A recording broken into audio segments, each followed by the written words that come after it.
भी सीट नहीं जीते वो कहेंगे क्या? हाँ, एको सीट से उनका खाता नहीं खुला, क्या कहेंगे? हाँ? या तो जनसत्ता दल जीती या तो भाजपा जीती है और कोई जीता ही नहीं। दूसरे नंबर की पार्टी बन गई। हाँ, जनसत्ता दल पूरे प्रदेश में दूसरे नंबर की पार्टी है। विधान परिषद में हमारे माननीय सदस्य श्री अक्षय प्रताप सिंह जी की नाम की पट्टी लगेगी, जनसत्ता दल लोकतांत्रिक की पट्टी लगेगी, लेकिन सपा की पट्टी गोल हो गई। तो ये प्रमाण पत्र आप देख सकते हैं बबलू सिंह जी लिए हैं। उत्तर प्रदेश विधान परिषद के लिए अक्षय प्रताप सिंह जी को चुन लिया गया है। चुनौती कुछ भी रही थी, हमारे राजा भैया जनसत्ता दल परिवार के हमारे मुखिया है, सारे प्रधान, सारे बीडीसी, सारे जिला पंचायत सदस्य, सारे हमारे नगर पंचायत के सदस्य राजा भैया को अपना नेता मानते उन्होंने वोट दिया और हमारे अक्षय प्रताप को भारी माहौल से विजयी बनाया। माननीय राजा भैया जो है वो सपा में थे, केवल प्रतापगढ़ की सीट जो है वो कुंवर अक्षय प्रताप सिंह गोपाल जी, माननीय गोपाल जी जीते थे और बाकी कोई सीट सपा की नहीं निकल पाई थी। हाँ, उनको ये लगता था कि हमारे समर्थन से कुंडा बाबागंज और एमएलसी जीते हैं, वो मिथक टूट गया। कुंडा बाबागंज भी जो है भारी बहुमत से जीते हैं और एमएलसी का चुनाव भी माननीय गोपाल जी जो है भारी बहुमत से जीते हैं। जो एक विपक्षियों का एक मिथक था कि कभी 2 चुनाव जो है भाजपा ने समर्थन किया, 3 चुनाव जो है वो सपा ने समर्थन किया, इसलिए जीतते रहे, वो जो है सारा मिथक टूट गया। कुंडा बाबागंज जिला पंचायत अध्यक्ष एमएलसी सब कुछ माननीय राजा भैया ने जीत लिया। ये कहा जाए कि सपा राजा भैया को नहीं समर्थन करती बल्कि राजा सपा को समर्थन करते हैं। हाँ, राजा की वजह से सपा निकली। नमस्कार, लाइव प्रतापगढ़ में आपका स्वागत है। दोस्तों, एमएलसी चुनाव में अक्षय प्रताप की बम्पर जीत हुई है जनसत्ता दल लोकतांत्रिक की। पूरे प्रदेश की बात करें तो जहां एक तरफ भारतीय जनता पार्टी सभी सीटों पर जीत दर्ज की, ज्यादातर वहीं जनसत्ता दल प्रतापगढ़ में इस बार भी किला बचाने में राजा भैया पूरी तरीके से कामयाब हुए और बम्पर जीत हुई है। आपको बता दें, ये प्रमाण पत्र देख सकते हैं अक्षय प्रताप सिंह जी का, जिन्होंने जीत दर्ज की है। हमारे साथ बबलू सिंह जी हैं, इनसे जानने की कोशिश करते हैं कितना चैलेंज रहा है, क्योंकि पहले जेल, फिर बेल और फिर ये प्रचंड जीत, कितना चैलेंज रहा और आगे की रणनीति क्या रहेगी? जी भैया, क्या लग रहा है? जेल तो विरोधियों की एक साजिश थी। इसके अलावा जिले के सभी सम्मानित प्रधान, सभी सम्मानित बीडीसी, जनसत्ता दल लोकतांत्रिक के हमारे सभी सम्मानित कार्यकर्ता, हमारे माननीय परिवार के मुखिया श्री राजा भैया जी का आशीर्वाद और भगवान का आशीर्वाद जो है क्या कहते हैं गोपाल भैया को विजयी बनाया।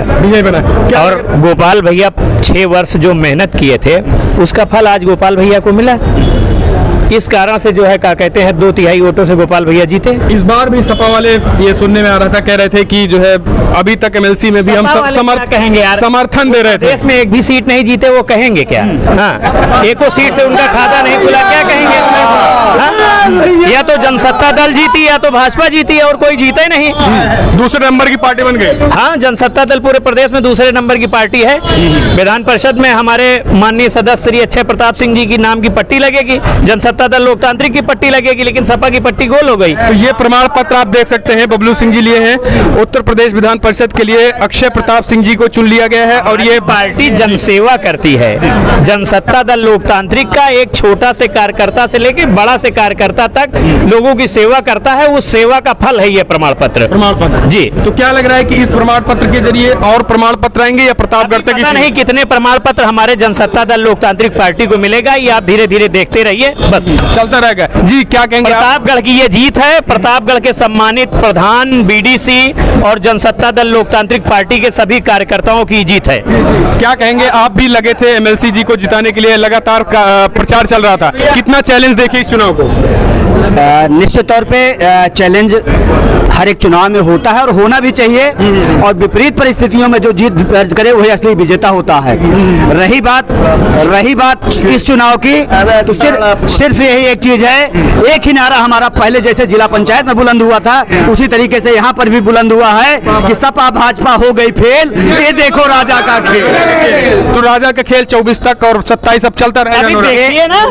अभी जो 32 साल और 34 साल की पुरानी पार्टियां नहीं कर पाई हैं, हमारी पार्टी ने मात्र 3 साल में करके दिखाया है। अभी लोकसभा अभी तो हमारी स्टार्टिंग है, आने दीजिए। 2024 भी आप देखेंगे और 27 27 भी देखेंगे और हमारे पार्टी के मुखिया इस प्रदेश का नेतृत्व करने जा रहे हैं। करेंगे आज भारतीय जनता पार्टी है तो कम से कम 30, 40, 50 साल की मेहनत है और हमारी पार्टी 5 से 10 साल में आप देखिएगा पूरे प्रदेश में नाम करेगी। अच्छा, आरोप कुछ लगे हैं कुंडा में, आप पे भी लगे थे कि कुछ गड़बड़ी के, उस पे क्या कहें? कोई गड़बड़ी नहीं। अगर प्रशासन उनकी तरफ से गड़बड़ी कोशिश करने करके डीएम और एसपी और सीडीओ ये लोग न्यायप्रिय कार्य किए। क्या कार्य किया आप मानते हैं? प्रशासन में कोई गलती नहीं, एकदम न्यायप्रिय कार्य किए। हाँ, उसके नीचे स्तर वाले जैसे पीडी लोग हैं और जो हैं ये लोग कुछ गलत करने की कोशिश किए, उसका उनको परिणाम भुगतना पड़ेगा बस। तो बम्पर जीत हुई। तो ये देखिए, आपने देखा कुछ और लोग जी हरिओम शंकर श्रीवास्तव जी हैं, जानने की कोशिश करते हैं कितना चैलेंज रहा, क्योंकि सपा कहती है कि हम जो है इस बार समर्थन नहीं किए। क्या लग रहा भैया, इस बार समर्थन नहीं रहा, आप लोगों ने काफी मेहनत की, कितना चैलेंज रहा? चुनौती कुछ भी रही थी। हमारे राजा भैया जनसत्ता दल परिवार के हमारे मुखिया है, सारे प्रधान, सारे बीडीसी, सारे जिला पंचायत सदस्य, सारे हमारे नगर पंचायत के सदस्य राजा भैया को अपना नेता मानते, उन्होंने वोट दिया और हमारे अच्छे प्रताप को भारी माहौल से विजयी बनाया। बेल भी हुई, फिर बेल भी मिली, फिर बेल मिली, तो ये तो भगवान की इच्छा, प्रचंड जीत हुई। तो क्या लग रहा है कि अब विरोधी जो है नहीं टिक पाएंगे? बिल्कुल कहाँ टिक पाएंगे, अब सपा भाजपा हो गई फेल। अब 24 और 27 ये चुनौती है। ये चुनौती है, आगे देखी जाएगी, आगे बहुत लड़ाई है। अभी तो लोकसभा हम जाएंगे, सपा को क्या कहेंगे? सपा अभी दिल्ली जाएंगे, दिल्ली। सपा को क्या कहेंगे? एक भी सीटें नहीं है। सपा बिल्कुल सपा हो गए, कुंडी लग गई, कुंडी लग गई प्रदेश में, पूरे प्रदेश में। मतलब बिना राजा के कार्यकर्ता यहाँ कह रहे हैं बिना राजा के आगे भी कुंडी नहीं खुलेगी, नहीं खुलेगी, अनवरत जारी है, अनवरत जारी रहेगा। उत्तर प्रदेश ये कभी नहीं आएंगे, सपा वाले सपा फेल हो गई। क्या लग रहा है कि ये बयान जो है अखिलेश का वो भारी पड़ा? बिल्कुल भारी पड़ा, ऐसा नहीं बोलना चाहिए, नहीं बोलना चाहिए उनको, नेता है उनको नहीं बोलना चाहिए। कुंडा में कुंडी लगा, हाँ, उनके क्या हिम्मत थी कुंडा में कुंडी लगाने की? तो अभी हमेशा के लिए हमेशा भारी पड़ेगा, भारी पड़ गया। तो ये हरिओम शंकर श्रीवास्तव जी थे। क्या लग रहा है भैया, कितना बड़ा चुनौती देखते हैं इस चुनाव, क्योंकि इस बार सपा वाले कह रहे हैं हम उनके साथ नहीं थे? सपा का कोई चुनौती है ही नहीं है। माननीय राजा भैया पूरे उत्तर प्रदेश के किंग ऑफ राजा भैया, उनके सामने कोई भी पार्टी, सपा नहीं A to Z कोई भी पार्टी उनके सामने टिक ही नहीं सकती। जनता का अपार प्रेम, और जिसके पास 2 विधानसभा में 40,000 कार्यकर्ता हो और उसको हराने वाला कोई माइक लाल पैदा ही नहीं हो सकता है। तो जनता का प्रेम है, जनता का प्रेम, ये जनता का प्रेम है भैया, जनता का प्रेम भैया आगे भी जारी रहेगा, बिल्कुल अनवरत जारी रहेगा, क्योंकि हमारे राजा भैया कोई पार्टी नहीं, हमारे घर के मुखिया है, मुखिया है, इसलिए अनवरत जारी रहेगा। मुखिया को कभी फेल किया नहीं जा सकता, नहीं किया जा सकता। बिल्कुल। क्यों भैया, क्या कहेंगे? आप लोग जो है लगातार प्रधान और समर्थकों के साथ रहे, क्या कैसे देखते हैं? हमारे आदरणीय माननीय राजा भैया जनप्रतिनिधि जैसे प्रधान, बीडीसी, क्षेत्र पंचायत सदस्य, जिला पंचायत सदस्य, नगर पंचायत सदस्य, सबको बराबर सम्मान देते हैं। पब्लिक को बहुत बड़ा उनसे प्रेम है। राजा भैया जो भी चुनाव लड़ेंगे, कभी भी कोई चुनाव हार नहीं सकते। जनता का जनार्दन का चुनाव है। राजा भैया कोई भी चुनाव भैया कह रहे नहीं जीतेंगे, क्या जीतते रहेंगे? नहीं, अभी तक जो भी चुनाव हुए हैं सर, वो राजा भैया का ने ही जीता है। और जो अखिलेश सिंह जी हैं, माननीय जी ने 85 मीटिंग उनको करके जितवाया था, मुख्यमंत्री बनवाया था। अब उन्होंने ऐसे शब्द बोल के उन्हीं की नहीं, वो प्रदेश से साफ। अरे भैया, स्टार प्रचारक माननीय राजा भैया थे, तब पूर्ण बहुमत से सपा प्रदेश में आई थी जी। दोबारा उन्होंने डिम्पल को स्टार प्रचारक बनाया, सपा फेल हो गई। तिबारा जब फिर आया तो उन्होंने कहा कुंडा में कुंडी, तो उनके प्रदेश में कुंडी लग गई। तो क्या लग रहा है, भारी पड़ा बयान भी? हाँ, भारी, बहुत भारी बयान पड़ा है। अब आप समझ लीजिए कि बसपा रिजीम में माननीय राजा भैया जो है वो सपा में थे, केवल प्रतापगढ़ की सीट जो है वो कुंवर अच्छा प्रताप सिंह गोपाल जी, माननीय गोपाल जी जीते थे, और बाकी कोई सीट सपा की नहीं निकल पाई थी। हाँ, उनको ये लगता था कि हमारे समर्थन से कुंडा बाबागंज और MLC जीते हैं, वो मिथक टूट गया। कुंडा बाबागंज भी जो है भारी बहुमत से से जीते हैं और एमएलसी का चुनाव भी माननीय गोपाल जी जो है भारी बहुमत जीते हैं। जो एक विपक्षियों का एक मिथक था कि कभी 2 चुनाव जो है भाजपा ने समर्थन किया, 3 चुनाव जो है वो सपा ने समर्थन किया इसलिए जीतते रहे, वो जो है सारा मिथक टूट गया। कुंडा, बाबागंज, जिला पंचायत अध्यक्ष, एमएलसी सब कुछ माननीय राजा भैया ने जीत लिया। ये कहा जाए कि सपा राजा भैया को नहीं समर्थन करती बल्कि राजा सपा को समर्थन करते थे। हाँ, राजा की वजह से सपा निकली। अब देख लीजिए कि एमएलसी चुनाव में माननीय राजा भैया की सीट निकली है, बाकी सीटें भाजपा की निकल गई है। अब इससे यह साबित है कि सपा की एक भी सीट नहीं निकल पाई है।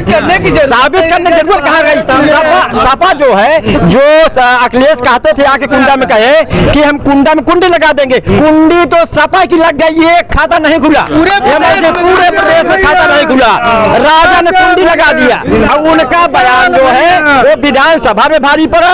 एमएलसी के चुनाव में भी अखिलेश यादव का जो बयान उनके ऊपर, उनके पार्टी के ऊपर भारी पड़ गया। हो सकता है 1-2 सीट उनकी निकल भी जाती। अभी जारी रहेगा, 27 में भी जारी रहेगा, 27 में जारी रहेगी। आप देखिएगा कि 27 में कोई भी सरकार बगैर जनसत्ता दल के समर्थन के कोई सरकार नहीं बनेगी। भैया क्या कहेंगे? कोई नहीं बनेगी, बिना जनसत्ता पार्टी के मिलाए हुए कोई सरकार नहीं बनेगी, नहीं बनने वाला, ना ही कोई सवाल ही नहीं ना।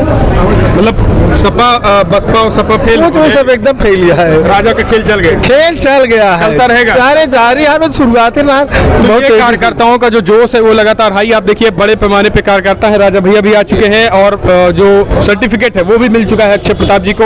और ये कहीं ना कहीं बड़ी जीत है, क्योंकि अगर बात करें तो चुनौती जो है, पहले जेल हुई 7 सालों की और फिर उसके बाद बेल, तो ये एक बड़ा संघर्ष रहा है। और ये कहीं ना कहीं एक तरीके से कुछ और लोग हैं जी, क्या कहेंगे कि पहले जेल फिर बेल और फिर ये इतनी बम्पर जीत, क्या कहेंगे आप? ये न्याय की जीत है और जनता का प्यार है जी। माननीय राजा भैया को जन समुदाय, हर वर्ग, हर समुदाय से उनको वोट मिलता है, सपोर्ट मिलता है। और उसका कारण विशेष है।